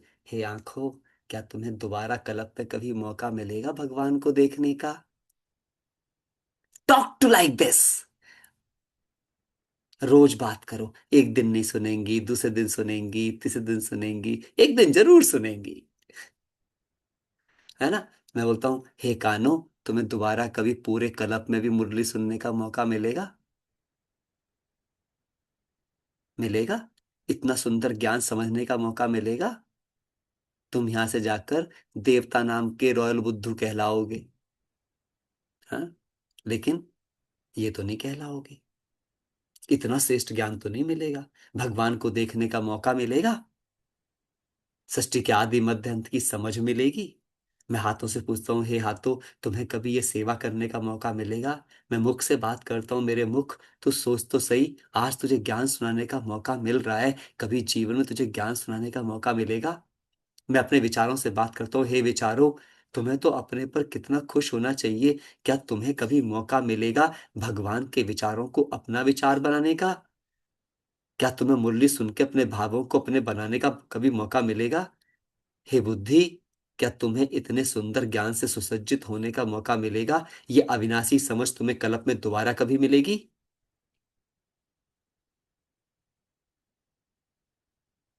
मैं एक एक अंग के साथ ये चीज बात करता हूं सेवा के क्षेत्र में, फिर मैं अपना से बात करता हूं क्या ये सचमुच में भगवान का ज्ञान है? तो मैं फिर पूछता हूं अगर ये भगवान का ज्ञान नहीं है तो फिर किसका ज्ञान है? अब से पहले तो किसी रामायण ने, किसी महाभारत ने, किसी गीता ने, किसी बाइबल ने, किसी कुरान ने, किसी ग्रंथ साहब ने, किसी भी धर्म शास्त्र ने एक होने का ज्ञान दिया ही नहीं। पहली बार तो कोई आके कह रहा है तुम आत्मा हो और सबके सब मेरे हो। और ये तो सच है, हम आत्मा है। यह आत्मा ज्ञान तो किसी ने दिया नहीं, तो ये कौन दे सकता है जिसके पास का संपूर्ण ज्ञान है? बाकी सबने तो टुकड़ों में, किसी ने गुणों का ज्ञान दिया, लेकिन किसी ने संपूर्णता ज्ञान तो दिया ही नहीं। हाँ या ना? मेरे लॉजिक को समझ में आ रहा है आपको? बाकी मैं सारे धर्म शास्त्र ग्रंथ, अच्छी किताबें सब पढ़ लूं, मैं अच्छा इंसान बन सकता हूं। मैं रीति रिवाज वाला इंसान बन सकता हूं, मैं धर्म का इंसान बन सकता हूं, मैं अध्यात्म नहीं बन सकता। मैं यूनिटी में नहीं आ सकता, मैं इक्वलिटी में नहीं आ सकता। जब मैं आत्मा देखूंगा तभी मेरे अंदर से देह के सारे भाव मिटेंगे, तभी मेरा संपूर्ण रावण मरेगा, क्योंकि सारे विकारों की जन्म तो देह अभिमान से ही है। और जब तक देह पर दृष्टि है तो मिटेगा नहीं, और देह की दृष्टि तो आत्मिक दृष्टि, आत्मिक वृत्ति, आत्मिक कृत्य के बिना कभी समाप्त हो ही नहीं सकती। और ये ज्ञान तो सिवाय परमात्मा के किसी ने दिया ही नहीं। उसके अलावा आप अपने आप को वैसे फील कर लो। अब बात कर लेते हैं चलो देहधारियों के बीच में। ब्रह्मा जैसा इस पूरी धरा पर तो क्या पूरे ब्रह्मांड में आज तक कोई पैदा ही नहीं हुआ। आप सारे, मैं कहता हूं जितने सत्संग हैं सबकी लिस्ट बना लो लाइन से, और सबकी लिस्ट बना करके हर एक के धर्म गुरु के जीवन को दर्शन कर लो। अपने पूरे जीवन काल में इतने विरोध के बाद, परिवार को छोड़े बगैर, परिवार के बीच में रहकर परिवार का संपूर्ण त्याग देने वाला, और उसके बाद अपने साथ रहने वाली आत्माओं का जीवन इतना ऊंचा बना देने वाला कि उनके जीवन पूरी धरती पर आदर्श के रूप में गाए गए। एक भी धर्मशास्त्र, एक भी सत्संग कोई भी उठा करके दिखाइए मुझे। और सबसे बड़ी बात, पुरुष होते हुए स्त्रियों के बीच में रहकर पवित्रता का महाराज कहलाया। दिखाओ मुझे उठाकर। कितनों के जीवन खप गए, लोग छोड़कर बाहर रहते हैं, लोग पुरुषों के शिष्य बनाकर उनके बीच में रहते हैं।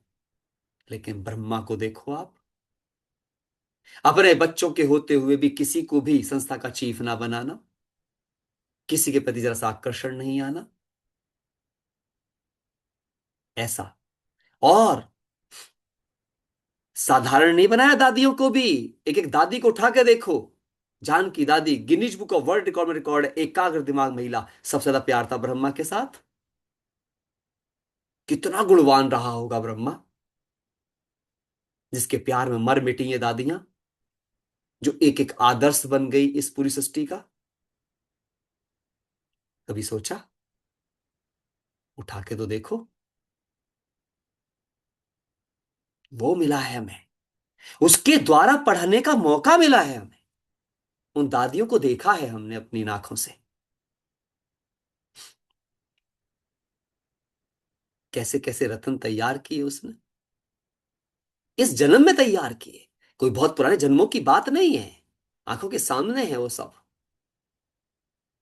और लेटेस्ट देख लो, आज लोग शिवानी बहन के इतने दीवाने, वो शिवानी भी तो उसी की वाणी है, उसी के द्वारा तैयार की गई है। आज देख लो, इतने सालों के बाद, उसे तो ब्रह्मा ने भी तैयार नहीं किया, उन दादियों की भी दीदियों ने तैयार किया। और आज उस आत्मा को देखो, वो कहां से कहां पर, और कितना सारे विश्व की आत्माओं के हृदय में जो ज्ञान में नहीं भी चलते, वो भी ये फील करते हैं कि उसके द्वारा सुनाए ज्ञान के द्वारा उनके जीवन के बदलाव हो रहे हैं। ऐसी कितनी आत्माएं, मैं तो एग्जाम्पल के रूप में इसलिए इनके एग्जाम्पल ले रहा हूं क्योंकि ये सबको आपको पता चलेगा। The greatest thing. समझ में आ रही है पूरी बात या नहीं? That is called controlling power. बिना कंट्रोल करे कंट्रोल करना, देकर किसी पर राज करना, दातापन इज द कुंजी। लिख लो, अगर आप किसी के दिलों पर राज करना चाहते हो, खुद के दिल पर खुद का राज करना चाहते हो, खुद की कर्मेंद्रियों पर राज करना चाहते हो, क्रिटिसिज्म को बंद करो, कंप्लेन करना बंद करो, कंपैरिजन बंद करो, कंपटीशन बंद करो, कंट्रोल बंद करो, पांचों सी स्टॉप। और क्या शुरू करो? केयर शुरू करो। केयर। कॉपरेशन शुरू करो। Only cooperate. कनेक्ट करना शुरू करो, कनेक्शन शुरू करो। क्रिएटिविटी शुरू करो। क्रिएटिविटी, ये जब करके लेकर के आओगे, और कॉम्प्लीमेंट करो, केवल कॉम्प्लीमेंट। और कॉम्प्लीमेंट कौन कर सकता है इन सब के लिए? गुणग्राही दृष्टि। याद रखना, जीवन में दिलों पर वो राज कर सकता है, कहते हैं, जो स्माइलिंग है, जो हर्षित मुख है। और हर्षित वो रह सकता है जो गुणग्राही है, जो अपने भी गुण देखता है, दूसरों के भी। जब आप अपने भी गुण देखोगे, दूसरों के भी गुण देखोगे, एक दिन गुण स्वरूप हो जाओगे। फिर कुछ कंट्रोल नहीं करना पड़ेगा, सब ऑटोमेटिकली कंट्रोल में रहेगा।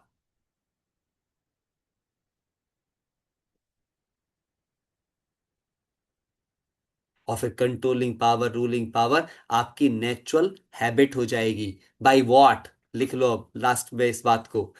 Controlling power, ruling power is equal to care, दूसरों की परवाह करो, कॉपरेशन, दूसरों को सहयोग करो, कॉम्प्लीमेंट, दूसरों के गुण देखकर उनके गुणों का वर्णन करो, उनके गुणों का सम्मान करो। चौथा, कनेक्शन, अर्थात सबको आत्मा देखो, क्योंकि आत्मा से आत्मा का कनेक्शन है, आत्मीयता कनेक्शन होती है। और पांचवा, सदा क्रिएटिव रहो, रचनात्मक रहो। जब आप रचनात्मक रहते हो तो आप बिजी रहते हो, क्योंकि जो एक रूटीन में फंस जाता है वो बोर हो जाता है। जो क्रिएटिव होता है, बाबा कहते हैं रोज रचनात्मक रहो, कुछ नया करो, कुछ नवीनता करो, कुछ नया करो, कुछ नवीनता करो। तो जब नवीनता के जॉन में आप रहते हो तो बिजी रहते हो, और बिजी रहते हो तो खाली दिमाग शैतान का घर से बच जाते हो। Automatically you are in control, you are into the rule. आप ऑटोमेटिकली रूल करोगे, सब आपके लिए काम करना चाहेंगे, क्योंकि जिसको आप कॉम्प्लीमेंट दोगे, जिसकी आप परवाह करोगे, जिससे आप सहयोग करोगे, वो आपके लिए मर मिटेगा। अगर आप अनकंडीशनली ये करोगे, और आपको करना चाहिए ही, क्योंकि आत्मा तो है ही वो, आत्मा तो है ही प्रेम, आत्मा तो है ही शांति, आत्मा तो है ही सुख। याद करो अपने मम्मा बाबा को, क्या किया उन्होंने? उन्होंने किसी को आदेश नहीं दिया, उन्होंने कहा आओ करते हैं। उन्होंने नहीं कहा जाओ करो। कभी बाबा ने नहीं कहा तुम जाओ ये करो, नहीं, आओ करते हैं बच्चे, आओ ये करते हैं बच्चों, आओ ये करते हैं, आओ सब्जी काटते हैं। टीम कभी भी क्या चाहती है? हाँ, एक लाइन में हमेशा बोलता हूँ, people don't care how much you know, they care how much you care. लोगों को कोई फर्क नहीं पड़ता आप कितने बड़े विद्वान हो, लोगों को फर्क पड़ता है आप उनकी परवाह कितनी करते हो। Care, care, care is control, care is rule, care is rule. और केयर कौन कर सकता है? लिख लो, एक गहरी बात है, जो अपना कंफर्ट छोड़ेगा, दूसरे के कंफर्ट का ध्यान अपने कंफर्ट से पहले रखेगा। जब तक आपके पास आपके कंफर्ट का ध्यान ज्यादा है, तब तक आप किसी की केयर नहीं कर सकते। You can't, you can't.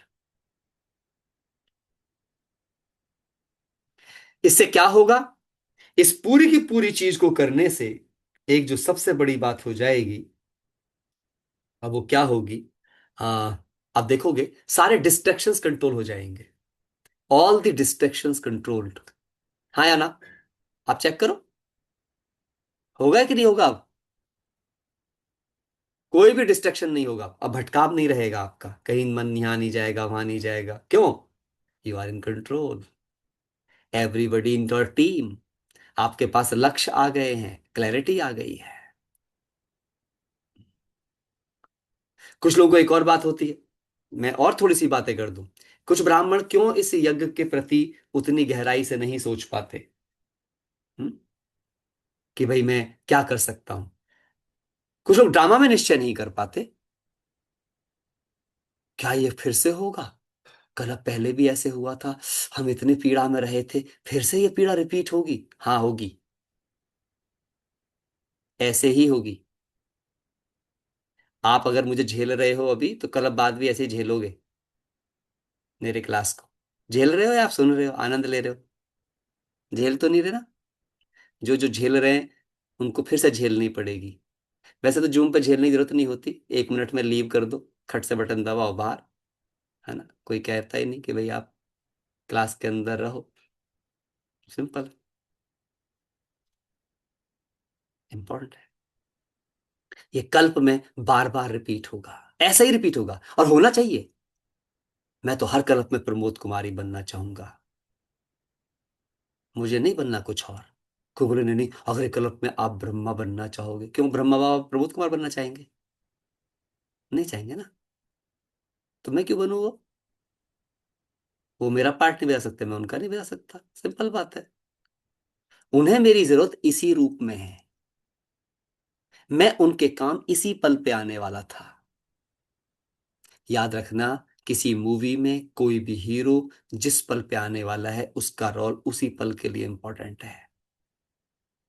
और एक और गहरी बात, कौन है जो ड्रामा को बदलना चाहता है? वो जिसे केवल कंफर्ट से प्यार है, सुख से नहीं।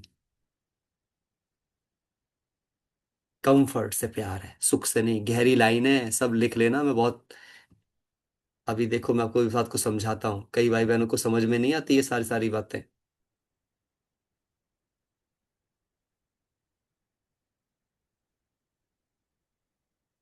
कंफर्ट और हैप्पीनेस दोनों अलग अलग चीज है। हैप्पीनेस का पार्ट है कंफर्ट, पर कंफर्ट हैप्पीनेस नहीं है। हैप्पीनेस में कंफर्ट है, पर कंफर्ट में हैप्पीनेस हो ये जरूरी नहीं है। सुविधाएं बहुत सारी हो सकती हैं आपके पास, बढ़िया से महल में रह सकते हो, अच्छे गद्दे पर अच्छी गाड़ी में हो सकते हो, लेकिन वहीं पे अभी कोई दुख भरी बात आ जाए, कोई घटना आ जाए, देखो वहीं पसीने आ जाएंगे। लेकिन अगर आपको हैप्पीनेस है तो कितनी भी दुख भरी बात आ जाए आप स्टेबल रहोगे।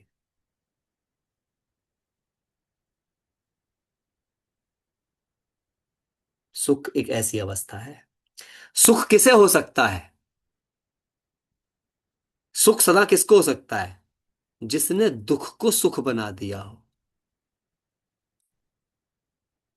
जिसने दुख को सुख में बदलना सीख लिया हो।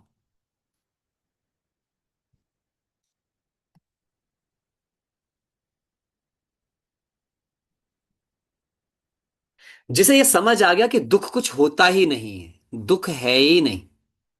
दुख का मतलब है सिर्फ अंधेरा, और अंधेरा कुछ नहीं होता। अंधेरा है सिर्फ एब्सेंस ऑफ लाइट, ये है उजाले की कमी। इसीलिए बाबा ने कह रखा है बच्चे स्विच ऑन करो, ओनली स्विच ऑन करो। दुख है ही नहीं। समझते ही दुख विलीन हो जाता है। आप चेक करके देख लो, दुख है ही नहीं कभी भी। अब अगर एक कोई बंदा मिलिट्री की तैयारी कर रहा है और मिलिट्री में से ठोकरें खानी पड़ रही है, हार्ड ट्रेनिंग चल रही है, कोई कंफर्ट नहीं मिल रहा, रात को सोने भी नहीं दे रहे, तो क्या कहोगे आप उसे? दुख है। अगर वो उससे नहीं गुजरेगा तो कल को एक अच्छा सैनिक बन ही नहीं सकता। वो सैनिक के बनने की ट्रेनिंग है। पीड़ा के बिना आप कभी भी तैयार हो ही नहीं सकते। याद रखना, जो पीड़ा कुछ पलों की झेल लेता है उसे लॉन्ग टर्म का सुख मिलता है। सुविधा उसी के जीवन में आती है लॉन्ग टर्म के लिए जिसने कुछ पलों की अधिक पीड़ा सहन की हो। और जिसने जितनी ज्यादा पीड़ा सहन करी होगी उसके जीवन में उतने ज्यादा लंबे समय के लिए सुविधाओं का जन्म होगा, कंफर्ट आएगा। और ये रियलिटी है कि जितने भी प्रकार के दुख होते हैं वो दुख होते ही नहीं है, वो प्रॉब्लम होती ही नहीं है। आप उनके परसेप्शन को उठा के तो देखो। आप ब्रह्मा बाबा को देखो, ब्रह्मा बाबा की जितनी भी खिलाफत हुई थी, जो कुछ उनके नाम निकले थे, कितना विरोध हुआ, कितने पर कितने साल?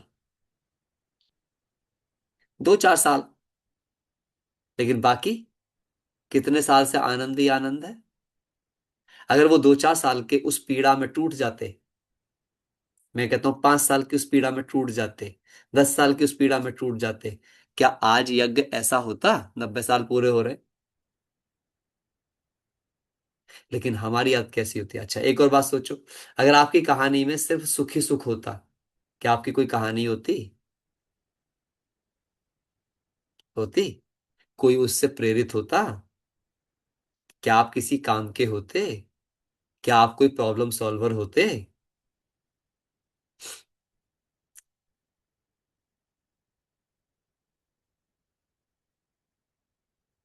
अंडरस्टैंड करना है। तो कंट्रोलिंग पावर हो, रूलिंग पावर हो, सह सफलता हो, दुख को बदलना हो, इन सब का एक मूल मंत्र लिख लो। सिर्फ एक ही मंत्र है, समझ, ज्ञान, उजियारा, देखना। देखना, ज्ञान की दृष्टि से सब कुछ देखना। जिस दिन आपने सीख लिया, आप कंट्रोलिंग पावर भी आपकी बढ़िया काम करेगी, नेचुरल, आपकी रूलिंग पावर भी नेचुरल काम करेगी, और आपके जीवन में डिस्टरबेंसेस और डिस्ट्रैक्शंस जीरो हो जाएंगे। ठीक है? चलो एक बहुत प्यारा सा मेडिटेशन मैं आपको कराता हूं, जिस मेडिटेशन को आप सब मैं एक विजन दूंगा आपको सामने, इस विजन के बेस पे करिएगा। ये विजन बहुत ही पावरफुल विजन है। अगर आप इसे बना पाएंगे और इसके अंदर अपने को डाल पाएंगे तो आप पाएंगे कि ये चीज हमारे जीवन को बहुत ही सुंदर रूप में कर सकती है। जैसे हम क्या कर रहे हैं, ध्यान से देखेंगे, ये हमारे पास में ना पूरा का पूरा, ऐसा मानो कि ये एक सर्कल है जो ब्लैक कलर में है, ठीक है। और इसके अंदर लेट्स से कि मैं एक योगी को बिठा देता हूं।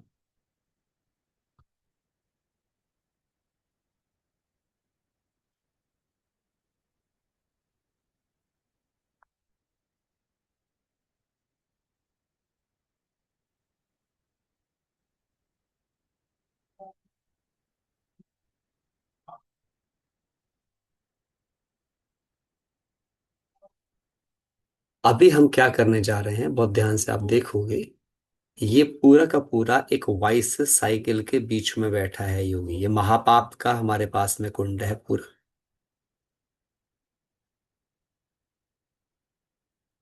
ऐसे ये पूरा पूरा इसे हम कहेंगे, ये महापाप है। महापाप के कुंड के बीच में योगी बैठा है। और अब यहाँ पे ऊपर से, परम धाम से, हम्म, यहाँ से बाबा की किरणें आती जा रही हैं, इस पूरे के पूरे महापाप में एंटर करती जा रही हैं याद करते ही।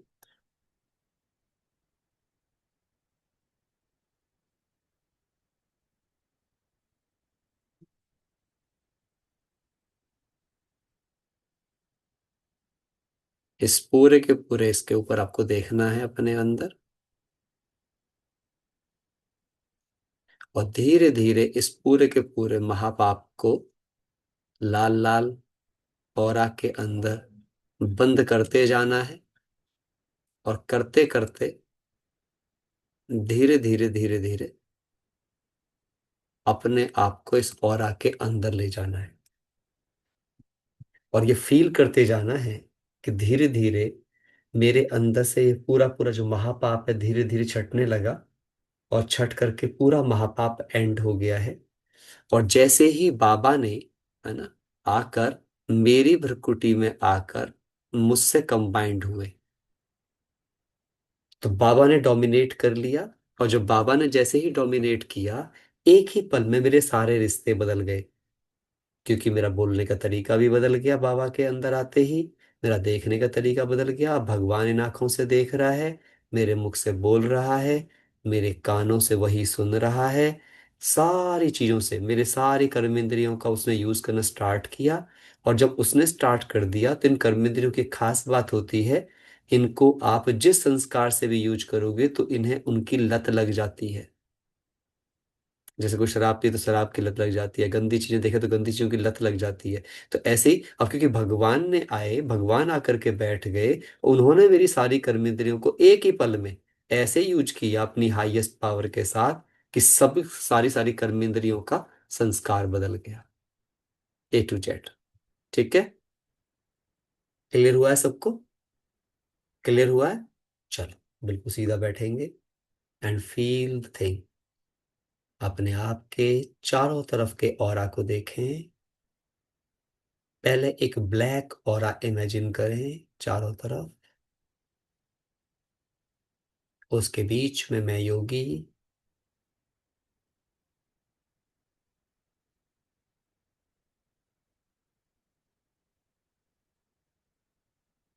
देखें ऊपर परम धाम से,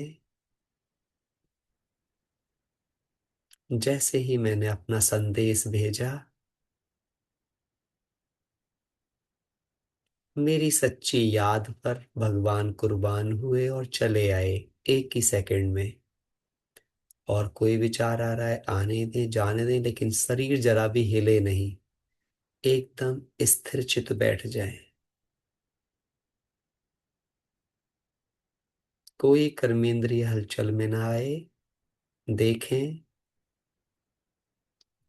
परमात्मा पिता अपनी सर्व शक्तियों के साथ आ गए, मेरे चारों तरफ का वो डार्क ऑरा, उसे काटते हुए वो सीधे आकर बैठ गए हमारी भ्रुकुटी में।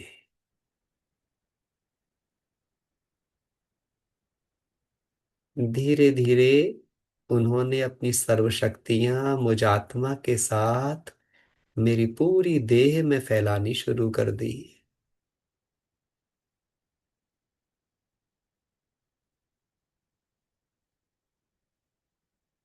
अब अपनी देह से उन अनंत किरणों को बाहर निकलता हुआ देखें।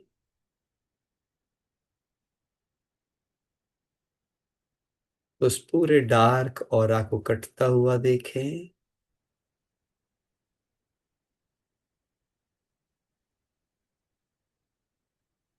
अपनी सभी कर्मेंद्रियों का दिव्यीकरण देखें, सब दैवी गुणवान हो गए।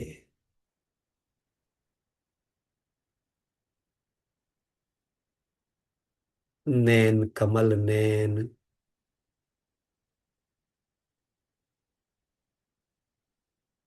बुद्धि दिव्य, मन पवित्र।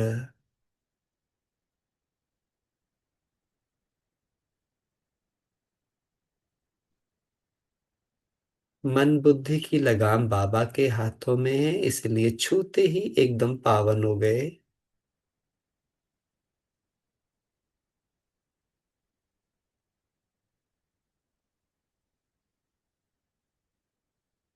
संस्कारों में बस अनादि और आदि संस्कार ही बचे हैं।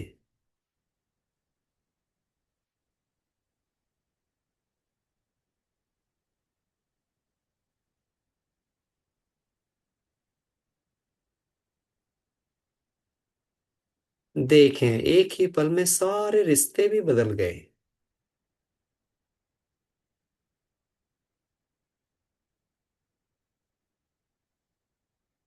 सब रिश्तों में प्रेम है। जो भी मेरे पास आ रहा है वो मुझे एक दिव्य दर्पण की तरह देख रहा है। जो मेरे पास आता है मुझे मिलता है, उसे उसके गुणों का साक्षात्कार हो जाता है।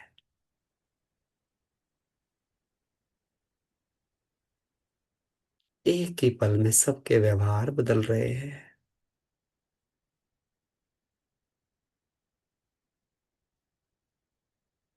सृष्टि से जैसे महापाप नष्ट हुआ, उड़ चले सब अपने घर की ओर।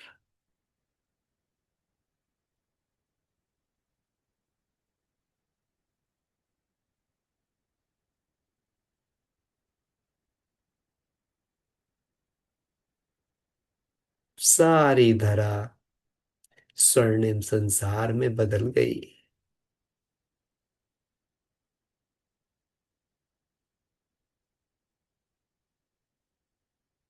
स्वीकार कर लें,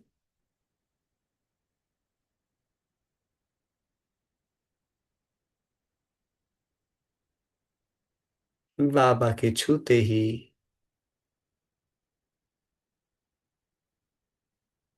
हमारा हर संस्कार बाबा समान हो गया।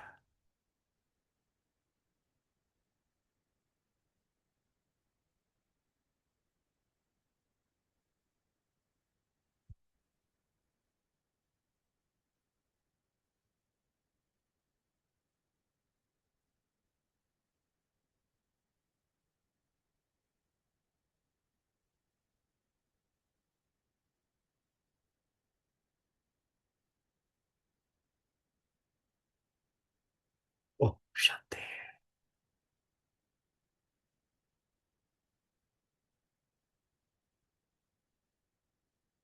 किसी का कोई सवाल है तो पूछ सकते हैं। होप सो, कोशिश तो मैंने की कि काफी हद तक कुछ विचार आपके पास पहुंचाए जाए। समझ आया सबको? ओम शांति।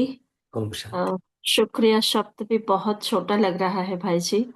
बहुत ही सुंदर क्लास, बहुत बहुत बहुत बहुत बढ़िया क्लास रहा। बहुत सारी चीजें समझ आई बहुत गहराई से। रूलिंग पावर, कंट्रोलिंग पावर क्या है।